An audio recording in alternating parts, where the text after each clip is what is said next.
100 40 पुरुषांना आयुष्यात कधी ना कधी इरेक्टाईल डिस्फंक्शन फेस करावं लागू शकतं. जिमचे बॉडी बिल्डर मुलं माझ्याकडे येतात की तर माझा स्पर्म काउंट 0 झालाय. सेक्शुअल हेल्थ रिलेटेड प्रॉब्लेम्स असणारे जे पुरुष आहेत त्यांनी नक्की कुठल्या डॉक्टरकडे जायचं असतं? आपण एखादी गोष्ट लपून ठेवली तर त्याच्याबद्दल मिसकन्सेप्शन्स तयार होतात. मध्यंतरी चर्चा होती सर की कोविडच्या लस नंतर सेक्शुअल हेल्थवर पण त्याचा परिणाम झाला असं म्हणत होते काही लोक. हे कितपत सत्य? मी एक पेशंट पाहिला की ज्याला मागच्या 20 वर्षांपासून मास्टरबेट केल्याशिवाय झोपच येत नाही. ओव्हर मास्टरबेशन म्हणजे नक्की किती मास्टरबेशन?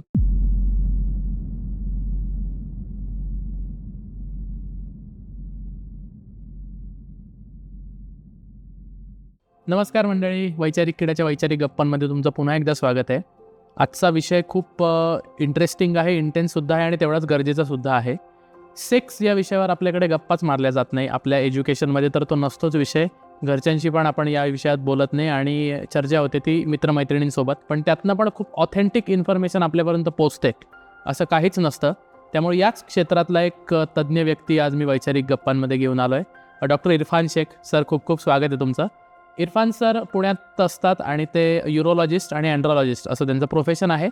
तर या क्षेत्रातलं एकदम ऑथेंटिक नॉलेज आज आपल्याला मिळणार आहे, त्यामुळे हा एपिसोड शेवटपर्यंत पूर्ण बघा. लैंगिक समस्येतून जाणारा एखादा पुरुष असतो सर, त्याचा सगळ्यात पहिले आघात होतो त्याच्या मानसिकतेवर. तर तुम्ही पाहिलेली काही केसेस द्या ना की डेंजर आघात झालाय मानसिकतेवर आणि खचून गेलाय पुरुष एकदम. असे पेशंट माझ्याकडं रेग्युलरली येतात. जनरली काय होतं, बरेचशा न्यूली मॅरिड कपलमध्ये दोघांनाही याची नॉलेज नसते किंवा इन्फॉर्मेशन नसते आणि ज्यावेळी ते मॅरेजनंतर सेक्शुअली ॲक्टिव्ह व्हायचा प्रयत्न करतात, सुरुवातीला परफॉर्मन्स अँझायटीचा एक भाग असतो. बऱ्याचदा प्रॉपर इंटरकोर्स करणं त्यांना पॉसिबल राहत नाही. तर अशा वेळी बऱ्याचशा लोकांची पूर्ण म्हणजे लाईफ चेंज होऊ शकते. असे उदाहरण आहेत माझ्याकडं की त्यांचं लग्नानंतर 15 दिवसात 1 महिन्यात डिवोर्स झाला आहे. जर समोरचा पार्टनर तेवढं सपोर्टिव्ह नसेल किंवा त्यांना नॉलेज नसेल किंवा आपलं ॲक्सेप्टन्स नसेल तर किंवा बऱ्याचशा लोकांना मग मॅरेजनंतरचे वादविवाद बऱ्याचशा कपलमध्ये दिसतात. तर त्याचं रूट कॉज बऱ्याच ह्याच्यात हे सुद्धा असतं. तर त्यांची पुढची लाईफ त्याच्याने अफेक्ट होते आणि नुसतं म्हणजे सेक्शुअल किंवा फॅमिली लाईफ नाही, तर त्याच्याबरोबर मेनली हा जो प्रॉब्लेम आहे यंग एजमध्ये आहे, तर त्याच्यामुळे काय होतं, he is the earning member of the family. मग तो त्याच्या कॉन्फिडन्स कमी होतो, त्याच्या ऑफिसमध्ये किंवा त्याच्या जॉबमध्ये प्रॉपर लक्ष देऊ शकत नाही. बऱ्याचशा लोकांचे जॉब सुटायची सुद्धा वेळ येते. महिला ज्या असतात बरोबर, त्या गायनेकॉलॉजिस्टकडे जात आहे हे इझिली घरात सांगू शकतात की आम्ही बरोबर. जातोय. पण एखादा पुरुष, मला काहीतरी अडचण आहे आणि मी त्या क्षेत्रातल्या तज्ञ डॉक्टरकडे जातोय, हे सांगायला आजही लाजतात. का बरं आपल्याकडे अशी परिस्थिती आज पण? पुरुषांना काही त्रास होत नाही किंवा पुरुष डॉमिनेटिंग असतात, ते लीडर असतात, असं एक इनडायरेक्टली आपल्या सगळ्यांच्याच मनामध्ये असतं. तर त्याच्यामुळं पुरुषांमध्ये ती एक वृत्ती येते की मला काही होऊ शकत नाही आणि तोच मेल इगो कारणीभूत आहे. म्हणजे आपले बोलणं व्हायच्या आधी जर आपण डिस्कस केलं असतं की ह्या प्रॉब्लेमसाठी तुला कुणी विचारलं की हे कुठल्या डॉक्टरना दाखवू, तर ह्याचं उत्तर बऱ्याचशा डॉक्टरांकडं पण नाही आहे. आज आपण 21व्या शतकात आहे, पण अजूनही त्याच्याबद्दल टॅबू आहे लोकांच्या मनात आणि तेच कुठंतरी मग पुढं बऱ्याचशा प्रॉब्लेम्सचं रूट बनून जातं. सेक्शुअल हेल्थ आणि त्या पुरुषाचं वय यांचा एकमेकांशी किती संबंध आहे? म्हणजे वय वाढल्यानंतर प्रमाण कमी होतं वगैरे, अशा काही खऱ्या गोष्टी आहेत की त्या मिथ्स आहेत? 2 गोष्टी आहे याच्यामध्ये.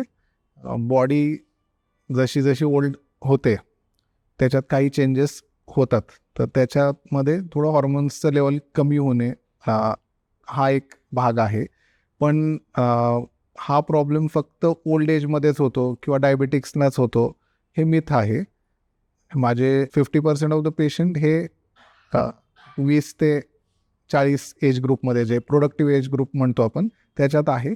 पण बरेचसे पेशंट्स असे आहेत जे 20च्या आतमध्ये पण त्यांना प्रॉब्लेम्स होत आहेत आणि 50शी नंतर पण प्रॉब्लेम्स बऱ्याच पेशंट्सना आहेत. म्हणजे आपल्याला बऱ्याचदा सरप्राईज झाल्यासारखं वाटतं की 60-70 मध्ये काय प्रॉब्लेम्स असतील किंवा लोक सेक्शुअली ॲक्टिव्ह असतात का, तर डेफिनेटली लोक सेक्शुअली ॲक्टिव्ह असतात. मी माझ्या पेशंट्सना नेहमी सांगतो की ह्याच्यात इंटेंट फार महत्त्वाचा आहे. म्हणजे सेक्स हा फार इंडिव्हिज्युअलाइज किंवा स्वतःपुरता किंवा त्या कपल पुरता विषय आहे. त्याच्यामुळं एखाद्याला 50 नंतर इच्छा आहे सेक्शुअली ॲक्टिव्ह राहण्याची आणि जर त्याला काही प्रॉब्लेम होतोय तर डेफिनेटली त्याच्यासाठी ट्रीटमेंट अवेलेबल आहे. फक्त ओल्ड एज झालं म्हणजे आता काही होऊ शकत नाही असं नाही आहे आणि सगळे एज ग्रुप ह्याच्यानी अफेक्टेड आहेत. सध्याची जी लाईफस्टाईल आहे, जंक फूड आहे, डिस्टर्ब स्लीप सायकल आहे, मोबाईलचं अतिप्रमाण आहे, स्क्रीन टाईम आहे, या सगळ्याचा सेक्शुअल हेल्थवर किती परिणाम होतोय? डेफिनेटली फार निगेटिव्ह परिणाम होतोय. स्लीप सायकल बऱ्यापैकी आपली अफेक्ट झाली आहे. मी यंग जनरेशनला जेव्हा विचारतो की जेव्हा ते काही प्रॉब्लेम घेऊन येतात माझ्याकडे की तू किती तास झोपतो, तर बऱ्याचदा मुलं हे रात्री 1 वाजता 2 वाजेपर्यंत जागे असतात आणि त्यांना मग पुढचा प्रश्न मी विचारतो, काही काम असतं का? कारण काही आय टीमध्ये रात्री काम करण्याचं ट्रेंड आहे US टाईमनुसार, पण बरेचसे लोक फार काही कारणाशिवाय म्हणजे फक्त मोबाईल पाहत किंवा काही मूवी पाहत रात्री उशिरा झोपतात. ह्याचा काय परिणाम होतो, जे टेस्टोस्टेरॉन हॉर्मोन आहे ते झोपेमध्ये सेक्रेट होतं. तर तुमची स्लीप जर अफेक्टेड असेल तर डेफिनेटली तुमचे जे सेक्शुअल हॉर्मोन्स आहेत ते कमी होतात. त्याच्यामुळं तुमची लिबिडो कमी होते, एनर्जी कमी होते, इरेक्शनची क्वालिटी कमी होते. याच्याशिवाय जसं तू सांगितलं junk food, stress, excessive screen time याच्यानी जे बॉडीतले स्ट्रेस हॉर्मोन्स असतात कॉर्टिसॉल ते सिक्रेट होतात आणि इव्हेंच्युअली म्हणजे तुमचं लिबिडोपासून म्हणजे सेक्सची डिझायरपासून इरेक्शनपर्यंत आणि तुमचं फर्टिलिटीपर्यंत अफेक्ट होऊ शकते. तर लाईफस्टाईल चांगली ठेवणे हा फार महत्त्वाचा मुद्दा आहे जर तुमचं सेक्शुअल हेल्थ सुधारायचं असेल तर. पुढचा फार पॉप्युलर आणि एकदम चर्चेत असणारा प्रश्न आहे सर माझा, मास्टरबेशन संदर्भात. मास्टरबेशनबद्दलच्या मिथ्स काय आहेत की खूप लोकांमध्ये कन्फ्युजन आहे त्याबद्दल, आणि ओव्हर मास्टरबेशन म्हणजे नक्की किती मास्टरबेशन? मास्टरबेशन बद्दल सगळ्यांच्या मनात एक डाऊट असतो की ह्याच्याने मला काही नुकसान होईल का किंवा परमनंट काही डॅमेज होईल का. ह्याचं शास्त्रीय भाषेत उत्तर मला विचारलं तर ह्याच्याने काही प्रॉब्लेम होणार नाही आहे. वयात आल्यानंतर ऑलमोस्ट प्रत्येक जण मास्टरबेट करतो, हे एवढं कॉमन आहे. बऱ्याचदा काय हे ओपनली डिस्कस होत नाही, त्याच्यामुळं मग आपण एखादी गोष्ट लपून ठेवली तर त्याच्याबद्दल मिसकन्सेप्शन्स तयार होतात. तर त्याच्यापैकी काही कॉमन जे मला पेशंट सांगतात की याच्याने माझं पुढच्या फर्टिलिटीवर काही परिणाम होईल का, मी एक्सेसिव्ह मास्टरबेशन करतो. तर स्पर्म फॉर्मेशनची प्रोसेस ही कंटिन्युअस बनत राहते आणि ती तुम्ही ओल्ड होता म्हणजे 50-60 नंतर सुद्धा ती चालू असते. तर असं काही बॉडीमध्ये नाही आहे की एक सर्टन नंबर ऑफ स्पर्मच बनणार आहेत, तर मास्टरबेशनमुळं तुमच्या फर्टिलिटीवर काही परिणाम होत नाही. कुठल्याही गोष्टीचा अतिरेक केला तर तो चांगला नाही आहे, हे आपल्याला सगळ्यांनाच माहिती आहे. अगदी जे लाईफ सेवर मेडिकेशन्स असतात ते जरी आपण एक्सेसिव्ह घेतले तर त्यांनी सिरियस साईड इफेक्ट्स होतात किंवा काही इन्स्टन्सेसमध्ये डेडली पण असू शकतं. तसंही मास्टरबेशनमध्ये पण आहे. याच्यामध्ये काही पेशंट्स असे असतात की त्यांना मास्टरबेशनशिवाय रिलॅक्स वाटत नाही, मास्टरबेशनशिवाय झोप येत नाही. आजच मी एक पेशंट पाहिला की ज्याला मागच्या 20 वर्षांपासून मास्टरबेट केल्याशिवाय झोपच येत नाही. तर जर ज्यावेळी तुमची अशा गोष्टींवर डिपेंडन्सी होते की ह्याच्याशिवाय मी काम करू शकत नाही किंवा मला कॉन्फिडन्स वाटत नाही, रिलॅक्स वाटत नाही, तर ती गोष्ट म्हणजे तुम्ही ॲडिक्टेड झालाय आणि ही गोष्ट अजिबात चांगली नाही आहे. कारण ज्यावेळी तुमच्या मनानुसार गोष्टी घडणार नाहीत तर ती जर तुमची day to day life affect करते तर मास्टरबेशनची जी सवय आहे ती घातकी होऊ शकते. कॉलेज वयातली जी मुलं आहेत सर, ऑलमोस्ट त्यांचं रोज मास्टरबेशन होतच अशी असतील, सगळेच नाही पण खूप जण आहेत, तर त्यांना काही इम्पॉर्टंट टिप्स सांगा ना. ह्याच्यात मास्टरबेट करणं फार वाईट नाही आहे, पण एक्सेसिव्ह करणं वाईट आहे. जर एक तू नंबर मला विचारशील तर आठवड्यातून एखाद्या वेळेस मॅक्सिमम 2दा केलं तर तो एक हेल्दी मास्टरबेशनचा प्रकार आहे असं आपण म्हणू शकतो. पुरुषांमध्ये कुठले कुठले सेक्शुअल प्रॉब्लेम्स असतात सर? पुरुषांमध्ये ब्रॉडली सांगायचं म्हटलं तर सेक्शुअल प्रॉब्लेम्सचे 2 डिव्हिजन्स आहेत. एक तर मानसिक कारणांमुळे म्हणजे स्ट्रेस, टेन्शन, अँझायटी, डिप्रेशन ह्याच्यामुळे होणारे प्रॉब्लेम्स, आणि ऑर्गॅनिक म्हणजे बॉडीमध्ये काही प्रॉब्लेम्स आहेत आणि त्याच्याने होणारे प्रॉब्लेम्स, आणि बऱ्याचदा कंबाईन पण असतात. बऱ्याचदा काय होतं की एखाद्याला इरेक्शन होत नसेल तर त्याची मानसिकता पण म्हणजे त्याचा कॉन्फिडन्स जातो, त्याला टेन्शन येतं, डिप्रेशन येतं. तर याच्यामध्ये कॉमन प्रॉब्लेम्स म्हणजे इरेक्टाईल डिस्फंक्शन हा एक मेजर प्रॉब्लेम आहे.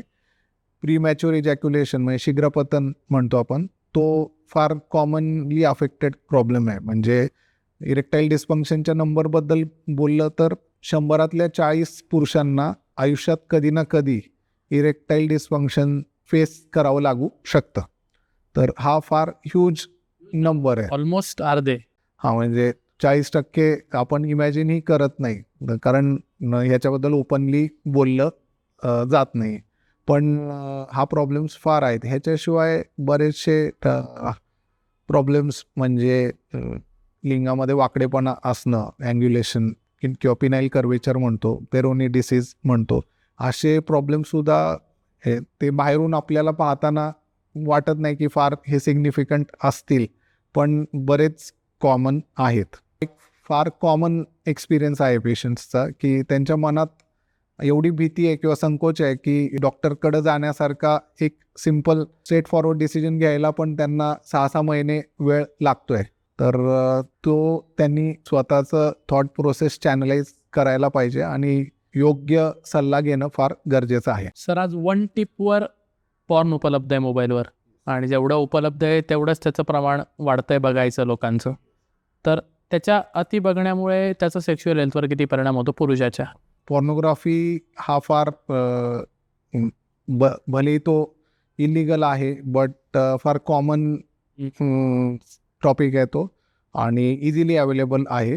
ह्याच्यामुळं काय होतं, बऱ्याचदा पॉर्न जो व्हिडिओज असतात त्याच्यात नॅचरल गोष्टी बऱ्याचदा दाखवले जात नाहीत. म्हणजे जे नॅचरल सेक्शुअल इंटरकोर्स आहे किंवा नॅचरल प्रोसेस आहे तेच जर तिथं दाखवलं गेलं तर बऱ्याच लोकांचा त्याच्यात इंटरेस्ट राहणार नाही. त्याच्यामुळं काय होतं, बऱ्याच लोकांना एक्सेसिव्ह एक्सपेक्टेशन मनात तयार होतात, आणि हे स्त्री पुरुष दोघांबद्दल आहे. म्हणजे पार्टनर्सच्या एक्सेसिव्ह एक्सपेक्टेशन असणं हा सुद्धा एक फार कॉमन प्रॉब्लेम्स मी पाहतो. असे पेशंट्स असतात की त्यांच्यात सगळं टेस्ट वगैरे करता आपल्याला जाणवतं की त्यांच्यात काहीच प्रॉब्लेम नाही आहे, जस्ट पार्टनरच्या एक्सपेक्टेशन जास्त असणे याच्यामुळं हा त्यांच्या मनात एक प्रॉब्लेम झालेला आहे. तर ह्याच्यात पॉर्नचा रोल फार महत्त्वाचा आहे. याच्याशिवाय एक्सेसिव्ह जसं अतिरेक ज्यावेळी होईल पॉर्नचा, त्यावेळी पुरुषांचा नॉर्मल सेक्शुअल इंटरकोर्समधला जो इंटरेस्ट आहे तो कमी होतो. म्हणजे काय होतं, इरेक्शनसाठी म्हणजे तुमचं माइंड साऊंड असणे किंवा तुम्हाला मानसिक जो पार्ट आहे इरेक्शनमध्ये तो पण फार महत्त्वाचा आहे. एक्सेसिव्ह पॉर्नमुळे काय होतं, नॉर्मल सेक्समधला इंटरेस्ट कमी होणे, तर त्याच्यामुळं एवढं एक्सेसिव्ह काही लोक करतात की त्यांना अगदी इरेक्शन यायला सुद्धा पॉर्न पाहावं लागतं, त्याच्याशिवाय त्यांना इरेक्शनच होत नाही. ह्या गोष्टी त्यांच्या लॉंग टर्म सेक्शुअल लाईफला बऱ्यापैकी अफेक्ट करतात. तुमच्याकडे आलं कोणी पेशंट असं एक्सेसिव्ह पॉर्नमुळे गडबड झाली त्याच्या आयुष्यात? हा म्हणजे माझ्याकडं एक 3-4 महिन्यापूर्वी एक पेशंट आले होते, थोडं इंटिरियर म्हणजे ग्रामीण भागातून आले होते. 27-28 वर्षाचा मुलगा होता. रिसेंटली त्याचं लग्न झालं होतं. त्याला बऱ्याच वर्षापासून पॉर्नचं व्यसन होतं. नॉर्मल इंटरकोर्स करणं हे त्याच्यासाठी एक चॅलेंज झालं होतं की मला पॉर्न पाहिल्याशिवाय इंटरकोर्स होतच नाही. अशा पेशंट्सला मग काउन्सिलिंग, सायकोथेरपी या अशा गोष्टींद्वारे त्यांचं काय होतं, एक वारंवार पॉर्न पाहिल्यामुळं तेच नॉर्मल आहे हे जे मनात कुठंतरी बसलेलं असतं ते त्यांचं परसेप्शन चेंज होणं महत्त्वाचं असतं. भलेही त्यांच्यात फिजिकली काही प्रॉब्लेम नसतात पण मानसिकता त्यांची बदलून जाते. तर हा पॉर्न कन्झम्पशन किंवा पॉर्न पाहणे हा फार कॉमन प्रॉब्लेम आहे. 100पैकी 40 लोकांना इरेक्टाईल डिस्फंक्शनचा प्रॉब्लेम आहे असं रिसर्च सांगतो सर. नक्की इरेक्टाईल डिस्फंक्शन कशामुळे होतं, कुठले कुठले मेजर फॅक्टर्स आहेत की जे याच्यावर अफेक्ट करतात? साध्या भाषेत बोलायचं म्हटलं तर इरेक्शन म्हणजे पेनिसला सडनली ब्लड फ्लो वाढतो आणि त्याच्यामुळे इरेक्शन होतं.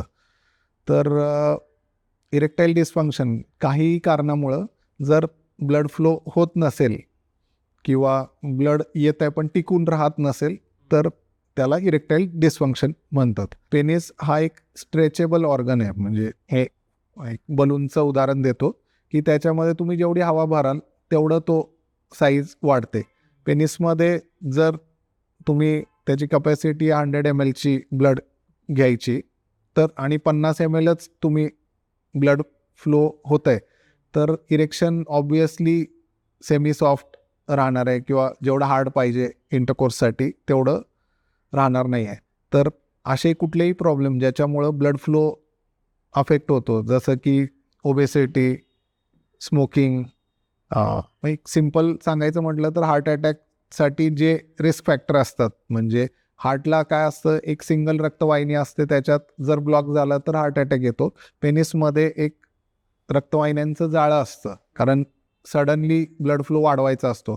तर त्याच्यात बऱ्याचदा ह्या रक्तवाहिन्या लहान लहान केसासारख्या ज्या असतात त्या पार्शली किंवा कम्प्लिटली ब्लॉक होतात आणि त्याच्यामुळं इरेक्शन जातं. ह्याच्यात स्मोकिंग, ओबेसिटी, काही प्रकारचे रिस्क फॅक्टर्स आहेत, ब्लड प्रेशर हे फार दोन्हीचे कॉमन आहेत. स्टडीजनुसार असं आढळून आलं आहे की ज्यांना आज इरेक्टाईल डिस्फंक्शनचा प्रॉब्लेम आहे त्यांना पुढील 10 वर्षात मेजर हार्ट प्रॉब्लेम किंवा स्ट्रोक यायची रिस्क कॉमन पॉप्युलेशनपेक्षा जास्त आहे. म्हणजे सिंपल भाषेत सांगायचं म्हटलं तर आज जर तुम्हाला इरेक्टाईल डिस्फंक्शन आहे आणि तुम्हाला काही major cardiac problem, heart attack किंवा ब्रेन स्ट्रोकपासून जर स्वतःला वाचवायचा असेल तर हा तुमच्यासाठी एक वेकअप कॉल आहे. व्यसनांचा विषय निघाला आत्ता सर. एक मिसकन्सेप्शन आहे लोकांमध्ये की दारू पिऊन सेक्स केल्यानंतर सेक्स टायमिंग वाढतो वगैरे वगैरे अशा काही आहेत. तर व्यसनांचा होणारा परिणाम आणि ही मिसकन्सेप्शन याबद्दल पण आम्हाला थोडंसं सांगा. किंवा व्यसनांचा पहिलं आपण घेऊया. त्याच्यात मल्टिपल प्रकारची व्यसनं आहेत. म्हणजे स्मोकिंग फार कॉमन, इझिली अवेलेबल आणि यंग जनरेशनमध्ये स्मोकिंगचं प्रमाण बऱ्यापैकी आहे. तर स्मोकिंग हा तुमच्या इरेक्शनला अफेक्ट करू शकतो, तुमच्या स्पर्म काउंटला अफेक्ट करू शकतो. तर फार धोकादायक किंवा रिस्की प्रकार आहे. दुसरं अल्कोहोल काय आहे? बेसिकली अल्कोहोल एक केमिकल आहे. तर हे तुमच्या नर्वस सिस्टीम म्हणजे ब्रेनला बेसिकली न्यूरोट्रान्समीटर लेवलला काम करतं, तुमची रिॲक्शन टाईम कमी करतं, रिलॅक्सेशन करतं. जर एक्सेस अल्कोहोल जर तुम्ही घेताय तर त्याच्यामुळे तुमचे सेन्सेस थोडे कमी होतात. तर एक्सेस जर अल्कोहोल असेल तर बऱ्याचशा लोकांना इरेक्शन यायलाच प्रॉब्लेम येतो.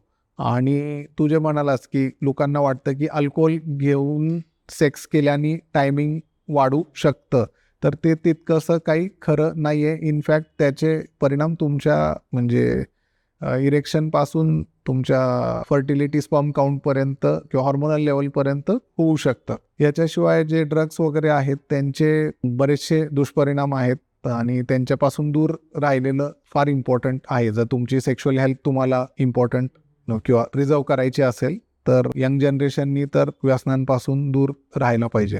तुमच्या प्रोफेशन आणि एज्युकेशनबद्दल बोलू सर. युरोलॉजिस्ट आणि एंड्रोलॉजिस्ट म्हणजे नक्की काय हे थोडंसं सांगा आम्हाला, आणि कुठल्या पेशंट्सनी, कुठल्या पुरुषांनी तुमच्याकडे आलं पाहिजे? युरोलॉजिस्ट म्हणजे सुपर स्पेशलायझेशन आहे, ब्रॉड टर्म आहे बेसिकली, ज्याच्यात मूत्रविकार शास्त्र असं एक आपण म्हणू शकतो त्याला. म्हणजे किडनी, युरेटर, ब्लॅडर याच्याशी रिलेटेड आजार, म्हणजे साधे किडनी स्टोन पासून इन्फेक्शन, कॅन्सर हे त्याच्यामध्ये इन्क्लूड होतात. तर युरोलॉजीचा एक इम्पॉर्टंट पार्ट आहे मेल सेक्शुअल प्रॉब्लेम्स आणि मेल फर्टिलिटीचा. बेसिकली स्त्रियांसाठी स्त्रीरोग तज्ज्ञ किंवा गायनेकोलॉजिस्ट जसं आहे तसं पुरुषांसाठी अँड्रोलॉजिस्ट आहे. सेक्शुअल हेल्थ रिलेटेड प्रॉब्लेम्स असणारे जे पुरुष आहेत त्यांनी नक्की कुठल्या डॉक्टरकडे जायचं असतं? जसं मी तुला सांगितलं की अँड्रोलॉजिस्ट किंवा युरोलॉजिस्ट आहेत, ते पुरुषांच्या प्रॉब्लेमशी डील करण्यासाठी क्वालिफाईड किंवा कॉम्पिटंट डॉक्टर्स आहेत. जे कोणी पुरुष ह्याच्याशी अफेक्टेड असतील तर त्यांनी निसंकोचपणे आपल्या जवळच्या युरोलॉजिस्ट किंवा अँड्रोलॉजिस्टना दाखवणं फार गरजेचं आहे. कारण प्रॉब्लेम असा होतो की जर तुम्ही क्वालिफाईड लोकांकडे नाही गेला तर बऱ्याचशे प्रॉब्लेम्स येऊ शकतात आणि बऱ्याचशा लोकांना चीट केलं जातं किंवा इम्प्रॉपर ट्रीटमेंट होते आणि फायनली त्यांना त्याच्यामुळे नुकसानच होतं. सध्या आपण बऱ्याचदा पाहतो की एक इंटिमसी कोच किंवा सेक्सोलॉजिस्ट असे बरेचसे एक्सपर्ट्स आजकाल तयार झालेले आहेत. बट बऱ्याचदा काय होतं, कुठेही जायच्या आधी त्यांचे म्हणजे आपण क्वालिफिकेशन किंवा त्यांचा ह्या क्षेत्रातला अभ्यास किती आहे ते पाहणं फार महत्त्वाचं आहे. कारण म्हणजे इंटिमसी कोच हा बेसिकली तुम्ही सेक्शुअल इंटरकोर्स कसा करावा किंवा काय केलं पाहिजे काय नाही आहे ह्याच्याबद्दल तुम्हाला गाईड करतात. पण बऱ्याच लोकांना प्रॉब्लेम हा तिथे ह्या फॅक्टरमध्ये नसतो. म्हणजे लोकांना इंटरकोर्स कसा करावा हे माहिती नाही आहे असं नाही आहे. लोकांना इंटरकोर्स करण्यामध्ये काही प्रॉब्लेम्स होत आहेत, जेणेकरून जसं आपण पाहिलं इरेक्शनचे इश्यूज आहेत, इजॅक्युलेशनचे इश्यू आहेत. तर अशावेळी तुम्हाला जर ऑर्गॅनिक प्रॉब्लेम असतील तर सेक्सोलॉजिस्ट किंवा इंटिमसी कोचकडं जाऊन तुम्हाला त्याची ट्रीटमेंट भेटणार नाही आहे. मे बी ते तुम्हाला सांगतील की असं करा, असं नका करू, बट जे ट्रीटमेंटवाला पार्ट आहे त्याच्यासाठी तुम्ही युरोलॉजिस्ट किंवा अँड्रोलॉजिस्टकडे जाणं महत्त्वाचं आहे. एक मध्यंतरी चर्चा होती सर की कोविडच्या लस नंतर शरीरावर अनेक परिणाम झाले. कोणी म्हणतात बरोबर. की स्मृती कमी झाली, कोणी म्हणतात की मसल पॉवर कमी होते. तसा सेक्शुअल हेल्थवर पण त्याचा परिणाम झाला असं म्हणत होते काही लोक. हे कितपत सत्य आहे? सायंटिफिकली याच्यावर भरपूर स्टडीज झालेले आहेत आणि असं प्रूव्ह झालं आहे की कोविडच्या लसीमुळं किंवा कोविडमुळं तुमच्या सेक्शुअल हेल्थवर किंवा तुमच्या स्पर्म हेल्थवर काही निगेटिव्ह परिणाम झालेत. याला काही बेस नाही आहे, हे मिथ आहे. सुरुवातीच्या पिरियडमध्ये काही लोकांमध्ये थोड्या कालावधीसाठी स्पर्म काउंट कमी झालेत असं आढळून आलं होतं, पण कालांतराने स्पर्म काउंट रिकवर झालेत आणि तुमच्या बॉडीवर किंवा स्पर्मवर काही परमनंट इफेक्ट त्याचे राहिलेले नाही आहेत. सेक्शुअल हेल्थ आणि टेस्टोस्टेरॉन याचा खूप जवळचा संबंध आहे. बरोबर. तर टेस्टोस्टेरॉनची लेवल मेंटेन ठेवण्यासाठी काय काय उपाय आहेत की जे रोजच्या रुटीनमध्ये आपण करायला पाहिजे? टेस्टोस्टेरॉन सेक्शुअल हेल्थसाठी फार इम्पॉर्टंट हॉर्मोन आहे. बेसिकली टेस्टोस्टेरॉनचा एक महत्त्वाचा रोल आहे की तुम्ही सेक्शुअल डिझायर किंवा ज्याला लिबिडो म्हणतो आपण, सेक्सची इच्छा असणे, तर ती डायरेक्टली टेस्टोस्टेरॉनशी रिलेटेड आहेत. पण टेस्टोस्टेरॉनचे बॉडीवर पण भरपूर इफेक्ट असतात. टेस्टोस्टेरॉनला फाउंटन ऑफ यूथ असं म्हटलं जातं. तर त्याच्यात तुमचं मसलची एनर्जी, मसल बिल्डिंग, बॉडीमध्ये फॅट कमी राहणं, तुमची एनर्जी कशी आहे हे राहणं, ज्याला विगोर म्हणतो आपण किंवा ताकद आहे.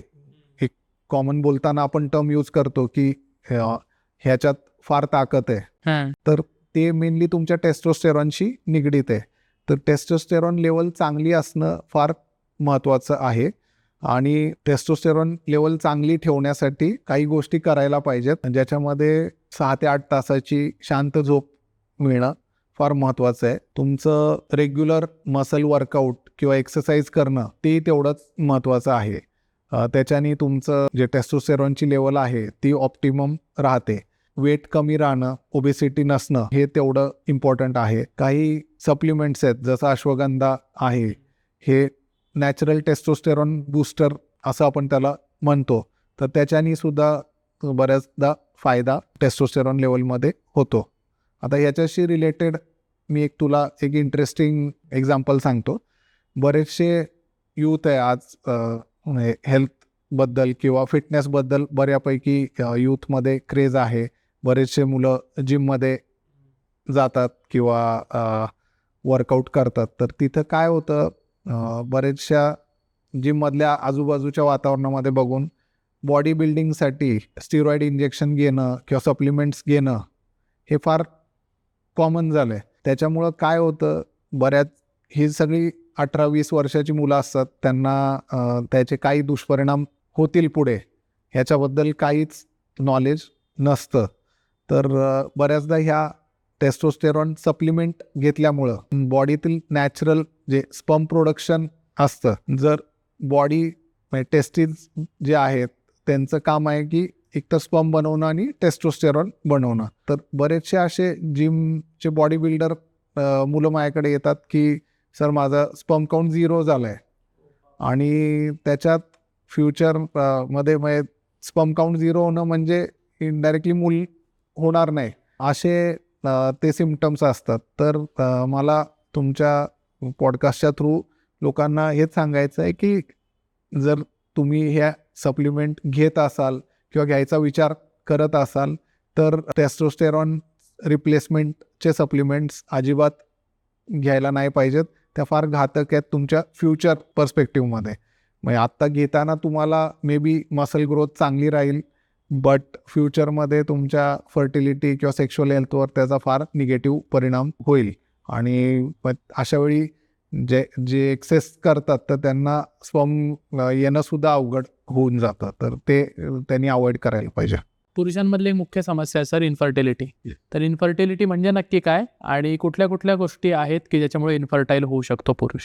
इन्फर्टिलिटी हा इंडिव्हिज्युअल प्रॉब्लेम नाही आहे, हा त्या कपलचा प्रॉब्लेम आहे. इन्फर्टिलिटी म्हणजे तुम्ही वर्षभर झालं प्रयत्न करताय, इंटरकोर्स करताय आणि तुम्हाला मूल व्हायला प्रॉब्लेम्स येतोय किंवा मूल होत नाही आहे, तर त्याला इन्फर्टिलिटी म्हणतो आपण. इन्फर्टिलिटीला पुरुष जबाबदार असू शकतो ही कन्सेप्ट आपल्याकडं अजूनपर्यंतही नाही आहे. बऱ्याचदा काय होतं की एखाद्या कपलचं लग्नानंतर 1-2 वर्ष ज्यावेळी होतात आणि त्यांना मूल होत नाही, तर बऱ्याचदा त्याची जबाबदारी स्त्रीवर टाकली जाते आणि पुरुषांमध्ये प्रॉब्लेम असतो हेच बऱ्याचदा ॲक्सेप्ट केलं जात नाही. तर मला सांगायचं आहे तुला की ह्याच्यामध्ये जवळजवळ 100 कपल्समध्ये 1/3 स्त्रियांमध्ये प्रॉब्लेम असू शकतो, 1/3 कपलमध्ये पुरुषांमध्ये प्रॉब्लेम असू शकतो आणि जे राहिलेले 1/3 आहेत ते दोघांचे कंबाईन प्रॉब्लेम असू शकतात. म्हणजे 50 ते 60% इन्फर्टिलिटीसाठी पुरुष जबाबदार आहेत.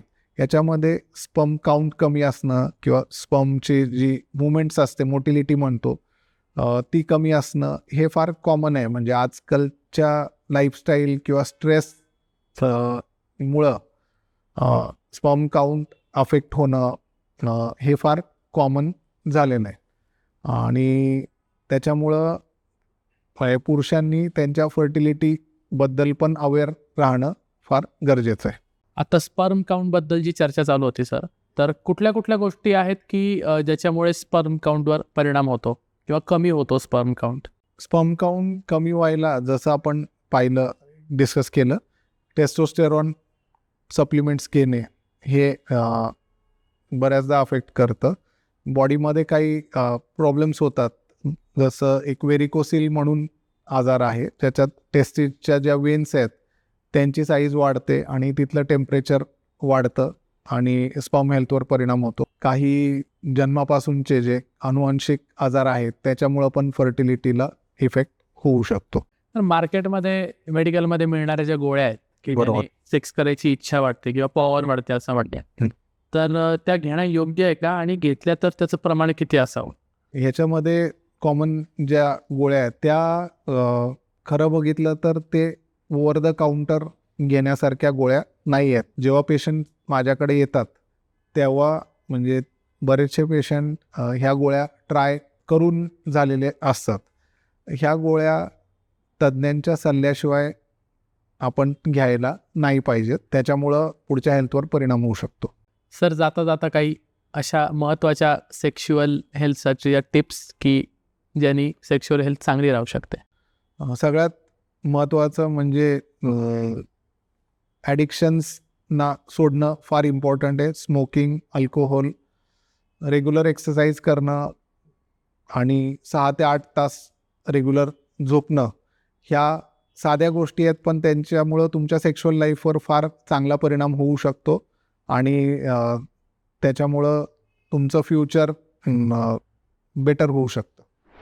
सर, खूप खूप धन्यवाद. तुम्ही आज वैचारिक गप्पांमध्ये आलात. ॲक्च्युली या विषयावर जास्त गप्पा होत नाहीत. घरी तर विषय होतच नाही. मित्रांमध्ये पण मिसइन्फॉर्मेशनच जास्त मिळते. आणि इंटरनेटवर जो डेटा उपलब्ध आहे तो पण काय खूप सफिशियंट आहे किंवा फार ऑथेंटिक आहे असंही म्हणता येणार नाही.